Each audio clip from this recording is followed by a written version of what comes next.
Feeling ನಮ್ಮನೆ ಮಗು ಏನೋ ಸಕ್ಸಸ್ ಕಂಡಾಗ ಯಾರೋ ಅಪ್ರಿಷಿಯೇಟ್ ಮಾಡಿದ್ರು ಅನ್ನೋ ರೀತಿಯಲ್ಲಿ ಖುಷಿ ಆಗುತ್ತೆ. ಇದೀಗ ತಡ ಮಾಡದೆ ನಮ್ಮ 45 ಲೋಕದ ಹುಸೇನ್ ಬೋಲ್ಟ್ ಅನ್ನ ಕರೆಯುವಂತಹ ಸಮಯ. ದಯವಿಟ್ಟು ಚಪ್ಪಾಳಿಯೊಂದಿಗೆ ಸ್ವಾಗತಿಸಿ ಬರವಣಿಗೆಯ ರಾಜ, ನಮ್ಮ ನಿಮ್ಮೆಲ್ಲರ ನೆಚ್ಚಿನ ವೆರಿ ವೆರಿ ನ್ಯಾಚುರಲ್ ಆಗಿ ಅಭಿನಯಿಸುವಂತಹ ನಮ್ಮೆಲ್ಲರ ಪ್ರೀತಿಯ ರಾಜ್ ಬಿ ಶೆಟ್ಟಿ ಸರ್ ಕಾರ್ಯಕ್ರಮಕ್ಕೆ ಪ್ರೀತಿಯ ಸ್ವಾಗತ ಸರ್. ನಮಸ್ಕಾರ ಎಲ್ರಿಗೂ ಕೂಡ. ಮೊದಲಿಗೆ ಈ ಕಾರ್ಯಕ್ರಮದ ಉದ್ದೇಶ ಒಂದೇ, ಏನಂತ ಹೇಳಿದ್ರೆ ನಮ್ಮ ಟ್ರೈಲರ್ಗೆ ನೀವು ಕೊಟ್ಟಂತಹ ಪ್ರತಿಕ್ರಿಯೆ ಏನಿದೆ ಅದಕ್ಕೆ ನಾವು ನಿಮಗೆ ಥ್ಯಾಂಕ್ಸ್ ಹೇಳಬೇಕಿತ್ತು. ಯಾಕೆ ಅಂತ ಹೇಳಿದ್ರೆ ಪ್ರತಿ ಸತಿ ಕೂಡ ಇಷ್ಟು ದೊಡ್ಡ ಬಜೆಟ್ ಹಾಕಬೇಕಾದ್ರೆ ನಾವು ಯಾವುದೋ ಒಂದು ರುಟೀನ್ ಟ್ರೈಲರ್ ಮಾಡಬೇಕಾಗತ್ತೆ, ಕತೆ ಜಾಸ್ತಿ ಬಿಟ್ಕೊಡ್ಬೇಕಾಗತ್ತೆ. ಎಲ್ಲಿ ನಮ್ಮ ಜನತೆಗೆ ಅರ್ಥ ಆಗಲ್ವೋ, ಅವ್ರಿಗೆ ಅರ್ಥ ಆಗದೆ ಇದ್ರೆ ಎಲ್ಲಿ ಸಿನಿಮಾದ ಹೈಪ್ ಅಷ್ಟು ಸಿಗಲ್ವೋ ಅನ್ನುವಂಥ ಯೋಚನೆಗಳನ್ನ ನಾವ್ ಯಾವತ್ತೂ ಕಟ್ ಮಾಡ್ತೀವಿ. ಆದ್ರೆ ಅರ್ಜುನ್ ಜನ್ಯ ಅವರು ನಿಮ್ಮನ್ನು ತುಂಬಾ ನಂಬಿದ್ರು, ಕನ್ನಡದ ಪ್ರೇಕ್ಷಕರನ್ನ, ಜೊತೆಗೆ ಕನ್ನಡದ ಮಾಧ್ಯಮವನ್ನ. ಸೊ ನೀವಿವತ್ತು ಆ ಟ್ರೈಲರ್ನ ಡಿಕೋಡ್ ಮಾಡಿದ್ದು, ಅರ್ಥ ಮಾಡ್ಕೊಂಡಿದ್ದು ಏನಂತ ತೋರಿಸುತ್ತೆ ಅಂದ್ರೆ ನೀವು ತುಂಬಾ ಬುದ್ಧಿವಂತರಿದ್ದೀರಾ.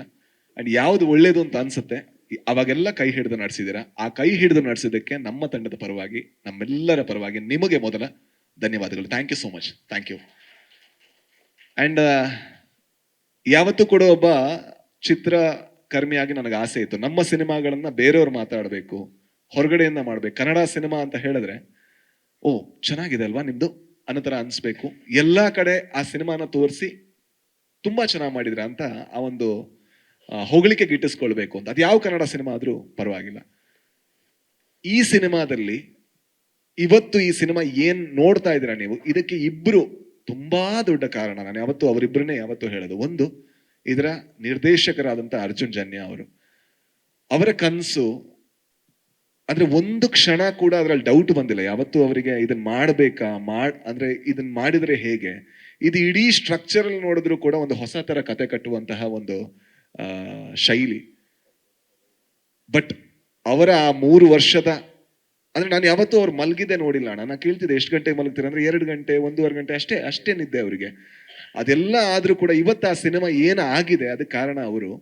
ಅಂಡ್ ಇವತ್ತು ಕೂಡ ಆ ಸಿನಿಮಾಗ ಅವ್ರು ದುಡಿತಿದ್ದಾರೆ ಅನ್ನೋದು, ಅವರಿಗೆ ಲೈಮ್ ಲೈಟ್ ಬೇಡ, ಅವ್ರಿಗೆ ಬೇಕಾಗಿರೋ ದುಡಿತ ಅಂಡ್ ಒಂದು ಒಳ್ಳೆ ಸಿನಿಮಾನ ನಿಮ್ಮ ಮುಂದೆ ತರುವಂತಹ ಒಂದು ಆಸೆ ಅವ್ರದ್ದಿದೆ. ಹಾಗಾಗಿ ಅವ್ರಿಗೆ ಟ್ರೈಲರ್ಗೆ ಯಾವ ತರ ಸಪೋರ್ಟ್ ಮಾಡಿದ್ರು ಅದೇ ರೀತಿ ಸಿನಿಮಾ ಸಪೋರ್ಟ್ ಮಾಡಿ ಅಂತ ಕೇಳ್ಕೊತೀನಿ. ಇನ್ನೊಂದು ನಮ್ಮ ಅಣ್ಣ ಯಜಮಾನ್ರ ಅಂತ ಕರಿತೀನಿ ಅವ್ರನ್ನ ಫೋನ್ ಮಾಡಿದಾಗೆಲ್ಲ, ರಮೇಶ್ ರೆಡ್ಡಿ ಅವರು. ಯಾಕೆಂತ ಹೇಳಿದ್ರೆ ಒಂದು ಬಜೆಟ್ ಹೇಳಿದ್ರು ಸುಪ್ರೀತ್ ಅವರು 1:3 ಆಗಿದೆ ಅಂತ. ಅದಾದ ತಕ್ಷಣ ನಾವೆಲ್ಲರೂ ಕೂಡ ಅವರ ಒಳ್ಳೇದಕ್ಕೆ ಏನೋ ಒಂದು ಸಜೆಷನ್ ಕೊಡ್ತೀವಿ. ಬೇಕಾ ಹಣ ನೋಡ್ಕೊಳ್ಳಿ, ಅಷ್ಟು ಬಜೆಟ್ ಆಗ್ತಿದೆ ನೋಡ್ಕೊಳ್ಳಿ, ಮಾರ್ಕೆಟಿಂಗ್ ಇದೆ, ತಪ್ಪಲ್ಲ, ನಾವೆಲ್ಲ ಹೇಳ್ತಾ ಇರ್ತೀವಿ. ಅದು ಏನೇ ಹೇಳಿದ್ರು ಕೂಡ ಎಲ್ರು ಅವರು ಒಂದು ಕಥೆನ ಅರ್ಥ ಮಾಡಿಕೊಂಡು ಆ ಕತೆ ನಾನು ಹೇಗೆ ಮನ್ಸಲ್ಲಿ ನೋಡಿದನೋ, ನನ್ನ ನಿರ್ದೇಶಕ ಹೇಗೆ ಮನ್ಸಲ್ಲಿ ನೋಡಿದನೋ ಅದೇ ರೀತಿ ಕಾಣಿಸ್ಬೇಕು ಅಂತ ದುಡ್ದಂತಹ ವ್ಯಕ್ತಿ. ಅಣ್ಣ ನಾನು ಮೊನ್ನೆ ಕೂಡ ಹೇಳಿದೆ, ನೀವು ಹೂಡಿಕೆದಾರ ಅಲ್ಲ, ಇನ್ವೆಸ್ಟರ್ ಅಲ್ಲ, ನೀವು ನಿರ್ಮಾತ. ಸೊ ಆ ನಿರ್ಮಾಪಕ ಅನ್ನೋ ಹೆಸರಿಗೆ ನೀವು ಶೋಭೆ. ಥ್ಯಾಂಕ್ ಯು ಇಷ್ಟು ದುಡಿದಿದ್ದಕ್ಕೆ, ಈ ಸಿನಿಮಾನ ಇಷ್ಟು ಚೆನ್ನಾಗಿ ತೋರಿಸಿದ್ದಕ್ಕೆ. ಥ್ಯಾಂಕ್ಸ್ ಅಣ್ಣ. ದಯವಿಟ್ಟು ನಿಂತ್ಕೊಬಿಡಿ ಅಣ್ಣ. ಅಂಡ್ ಅದರ ಜೊತೆಗೆ ಶಿವಣ್ಣ ಅವರಿಗೆ ಥ್ಯಾಂಕ್ಸ್ ಹೇಳಬೇಕಾದ್ರೆ ಗೀತಾ ಮ್ಯಾಮ್ಗೆ ಅದೇ ಸ್ವರದಲ್ಲಿ ನಾನು ಹೇಳಬೇಕು.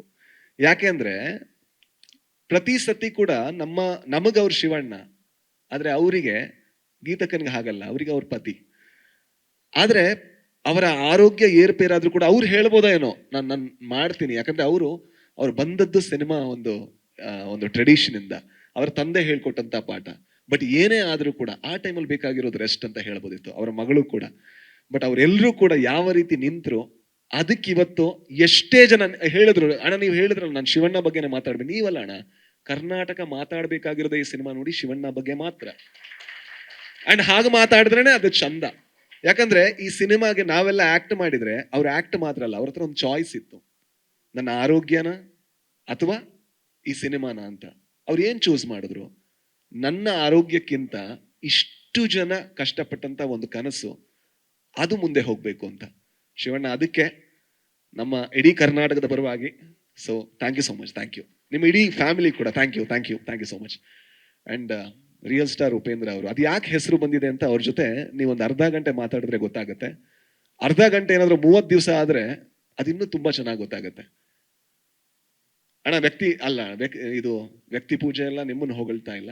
ಯಾಕಂದ್ರೆ ನೀವೊಬ್ಬ ಒಬ್ಬ ನಿರ್ದೇಶಕನಾಗಿ ನಮಗೆಲ್ಲ ಸ್ಫೂರ್ತಿ ಆದ್ರೆ, ಮನುಷ್ಯನಾದಾಗ ಅಷ್ಟು ಹತ್ರ ಆದಾಗ ನೀವು ಇನ್ನೂ ದೊಡ್ಡ ಸ್ಫೂರ್ತಿಯಾಗಿ ಬದಲಾಗ್ತೀರಾ, ದೊಡ್ಡ ಪ್ರೇರಣೆಯಾಗಿ ಬದಲಾಗ್ತೀರಾ. ಯಾಕಂದ್ರೆ ಇವತ್ತಿಗೂ ಕೂಡ, ಇವತ್ತು ಮಧ್ಯಾಹ್ನ ಕೂಡ ಅವ್ರ ಜೊತೆ ಮಾತಾಡ್ಬೇಕಾದ್ರೆ ನಮ್ಗೆ ಅವ್ರು ಹೇಳೋದು ಒಂದೇ ವಿಚಾರ, ಹೊಸದೇನಾದ್ರೂ ಮಾಡ್ಬೇಕು ಅಂತ. ಅವ್ರು ಮಾಡದಿರೋ ಹೊಸದು ಏನಿದೆ ಕರ್ನಾಟಕದಲ್ಲಿ ಕನ್ನಡ ಚಿತ್ರರಂಗದಲ್ಲಿ. ಬಟ್ ಇವತ್ತಿಗೂ ಕೂಡ ಇಲ್ಲ ಗುರುವ, ಏನೋ ಸರಿ ಇಲ್ಲ, ನಾವ್ ಇನ್ನೂ ಹೊಸದ್ ಮಾಡ್ಬೇಕು ಅಂತ. ಐ ಥಿಂಕ್ ನಮ್ಮೆಲ್ಲ ಗೋಲ್ ಅಷ್ಟೇ ಅಣ್ಣ. ಅಂದ್ರೆ ನಾವು ಹುಡುಕ್ತಾ ಇರ್ತೀವಿ, ಆಗುತ್ತೋ ಇಲ್ಲೋ ಬೇರೆ ಪ್ರಶ್ನೆ. ನಿಮ್ಮಿಂದ ಆಗಿದೆ, ನಮ್ಮಿಂದ ಅದ್ರ 1% ಆದ್ರೂ ಕೂಡ ನಾವು ಭಾಗ್ಯವಂತರು. ಕನ್ನಡ ಚಿತ್ರರಂಗನ ಯಾವ ರೀತಿ ಇನ್ಸ್ಪೈರ್ ಮಾಡಿದರೆ ಅಂಡ್ ಇವತ್ತು ಮಾಡ್ತಾ ಇದ್ದೀರಾ, ಮುಂದೇನು ಮಾಡ್ತಾ, 1000 ಅಡಚಣೆಗಳಿರ್ಬೋದು, ಬಟ್ ನಿಮ್ಮಿಂದ ಅದಾಗುತ್ತೆ. ನಿಮ್ಮಿಂದ ಅದನ್ನೇ ಎಕ್ಸ್ಪೆಕ್ಟ್ ಮಾಡೋದು. So thank you so much, ಎಲ್ಲದಕ್ಕೂ ಕೂಡ ಥ್ಯಾಂಕ್ ಯು. ಅಂಡ್ ಜೊತೆಗೆ ಪ್ರಮೋದ್ ಶೆಟ್ಟಿ ಅವರು ಹೋಗಳಲ್ಲ, ನಿನ್ನೆ ಎಂತ ಹೌದು, ಅದು ಹೇಳ್ತೀನಿ. ಬಿರುಕು ತುಂಬಾ ಇದೆ, ಏನ್ ಮಾಡೋದು. ಸೊ ಅವ್ರ ಜೊತೆ ನಂಗೆ ನಿಜವಾಗ್ಲೂ ದೊಡ್ಡ ಬಿರುಕಾಗೋದು ಯಾವತ್ತು ಕ್ರಿಕೆಟ್ ಆಡ್ಬೇಕಾದ್ರೆ. ಅದನ್ನಾದ್ರೆ ನೀವು ಕ್ಯಾಪ್ಚರ್ ಮಾಡಿದ್ರೆ ತುಂಬಾ ಒಳ್ಳೆ ಸ್ಟೋರಿಗಳನ್ನ ಮಾಡ್ಬೋದು, ಸಕ್ಕತ್ತಾಗಿರುತ್ತೆ. ಬಟ್ ಯಾವತ್ತು ಮಗುನೇ ಅವರು. ಅವರ ಮ್ಯಾನೇಜರ್ ಹತ್ರ ಮಾತಾಡ್ಬೇಕಾದ್ರೆ ಹೇಳ್ತಿದ್ದೆ, ಅಂದ್ರೆ ನಾನು ತುಳುಲ್ ಹೇಳೋದು, ಹೊಗಳಿದ್ರೆ ಕನ್ನಡದಲ್ಲಿ ಅರ್ಥ ಆಗ್ಬಾರ್ದು ಅವರಿಗೆ ಅನ್ನೋ ಕಾರಣಕ್ಕೋಸ್ಕರ. ಏನೇ ಹೊಗಳಿದ್ರು ಕೂಡ ಅದು ತಪ್ಪಾಗತ್ತೆ. ಯಾಕಂದ್ರೆ ನನ್ನ ಗೆಳೆಯ ಅವರು ಹೊಗಳಿದ ತಕ್ಷಣ ದೂರ ಆಗ್ಬಿಡ್ತಾರೆ. ಸೊ ಯಾವ ತರ ಇದೀವಿ, ಇದಕ್ಕಿಂತ ಜಾಸ್ತಿ ಕ್ಲೋಸ್ ಆಗೋಣ. ಸೊ ತೋರ್ಸೋಣ ಒಂದ್ಸಲ. ಅಂಡ್ ಸತ್ಯ ಹೆಗಡೆ ಅವರು ಸರ್, ಈ ಕನ್ಸನ್ನ ಕಟ್ಟೋದು ಬಹಳ ಕಷ್ಟದ ಕೆಲಸ. ಸೊ ಅದಕ್ಕೆಲ್ಲ ನೀವು ಯಾರು ಜೊತೆ ಆಗಿದ್ದೀರಾ, ನೀವು ಯಾವತ್ತೂ ಕೂಡ ಮುಂದೆ ಬರೋದೇ ಇಲ್ಲ. ಯಾಕಂದ್ರೆ ಯಾವಾಗ್ಲೂ ಕಾಣಿಸೋದು ಆಕ್ಟರ್ಗಳು, ನಟರು, ಎಲ್ಲರೂ ಕೂಡ. ಸೊ ಅಂಡ್ ಕೊನೆಯದಾಗಿ ಮತ್ತೆ ನಿಮಗೆ ಹೇಳಬೇಕು, ಥ್ಯಾಂಕ್ ಯು ಸೋ ಮಚ್. ಈ ಸಿನಿಮಾನ ಯಾವ ರೀತಿ ಅಂದ್ರೆ, ಟ್ರೈಲರ್ ರಿಲೀಸ್ ಆಗೋದಕ್ಕಿಂತ ಮುಂಚೆ ಇದೊಂದು ಕನ್ನಡದ ಒಳ್ಳೆ ಸಿನಿಮಾ ಆಗಿತ್ತು. ಇವತ್ತು ಕನ್ನಡದ ಮೋಸ್ಟ್ ಎಕ್ಸ್ಪೆಕ್ಟೆಡ್ ಸಿನಿಮಾ ಆಗಿದೆ. ಅದ್ ನಾವು ಮಾಡಿದ್ದಲ್ಲ, ನಾವು ಸಿನಿಮಾ ಮಾತ್ರ ಮಾಡಿದ್ದು, ಅದನ್ನ ನೀವು ಮಾಡಿದ್ದು. ಹಾಗಾಗಿ ದಯವಿಟ್ಟು ಇದನ್ನ ಕಂಟಿನ್ಯೂ ಮಾಡಿ, ಯಾಕಂದ್ರೆ ಇದೊಂದು ಒಳ್ಳೆ ಪ್ರಯತ್ನ. ಅಂಡ್ ಆ ಒಳ್ಳೆ ಪ್ರಯತ್ನದಲ್ಲಿ ಹೊಸತನ ಇದೆ. ಹೊಸತನವನ್ನೇ ಈ ಸಿನಿಮಾದಲ್ಲಿ ಹುಡುಕಿ ಅಂಡ್ ಹೊಸತನದೊಂದಿಗೆ ಹೊರಗೆ ಬನ್ನಿ, ಹೊಸತನದ ಬಗ್ಗೆನೇ ಮಾತಾಡಿ.